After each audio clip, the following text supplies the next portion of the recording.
कधीच नाही चुकणार तुमचे फेवरेट टीव्ही शोज झी5 सोबत, तेही एकदम फ्री। का आशुतोष राव घर सोडता की काय? हो हो, घर सोडून चाललोय। उलट उत्तर देऊ नको, बॅग का भरतोय हे विचारतोय ना। शिवाच्या आजीच्या गावाला चाललोय आपण, म्हणून बॅग भरतोय। वा वा वा वा, उत्तम। काय लग्न म्हणजे दोन कुटुंबांनी एकत्र येणं असतं, तर तू तिच्या आजीच्या गावाला जाणं, तिने तुझ्या आजीच्या गावाला जाणं, उत्तम आयडिया। वा वा, जा बिंदास जा भाई, मजा कर। मी आपण म्हणलो ऐकलं नाहीस का तू? Sorry, come again. आपण चाललोय, तू आणि मी। अरे मी येऊन काय करू? तू की नाही माझा खूप जवळचा मित्र आहेस, त्यामुळे सोबतीला मला तू लागणार। हे बघ भाई, हे बघ, तुझे टी शर्ट मला येणार नाहीत भाई। अरे रोज चेस्ट मारतो भाई, तुझे टी शर्ट नाही येणार मला। स्ट्रेच होतील थोडे, घाल पण। एक मिनिट, तुला आज आठवलोय मी? इतके दिवस मी आठवलो, मी तुला विचारतोय त्या रात्री काय झालं तू मला सांगितलंस का? नाही सांगितलं ना?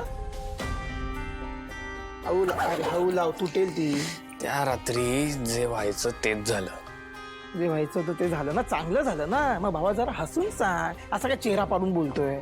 हे काय, मी खुश आहे। आहेस ना? हो, मस्त छान खुश आहे मी, आणि म्हणूनच मी चाललोय, आणि तूही बरोबर येतोयस। हे बघ आशू, तुम्ही दोघे जा, मी कशाला कबाब मध्ये हड्डी, तू शिवाला वेळ दे ना।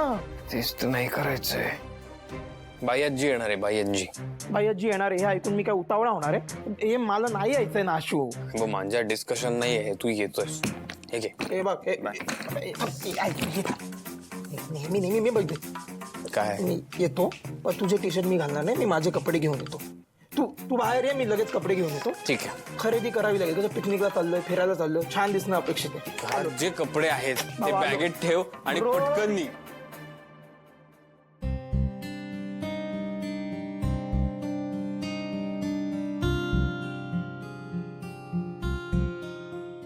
आई, नको विचार करून स्वतःला त्रास करून घेऊस। नाही म्हणजे तू विचार करतेस, पण तसं काही घडत तर नाहीच।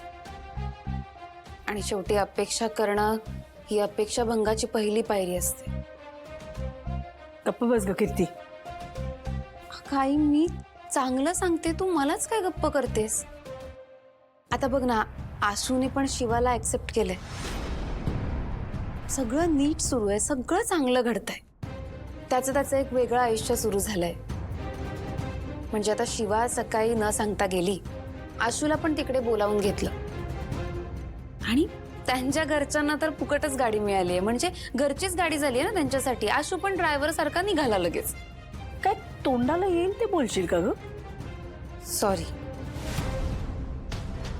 पण मला जे घडतंय, जे दिसतंय तेच सांगते मी तुला। आता आशूला पण भाऊंनी एका कॉलवर लगेच निघायला सांगितलं ना, मला एक कळत नाही, भाऊंना का नाही कळत ग? झी5 ॲप डाउनलोड करा आणि पहा सर्व एपिसोड्स एकदम फ्री।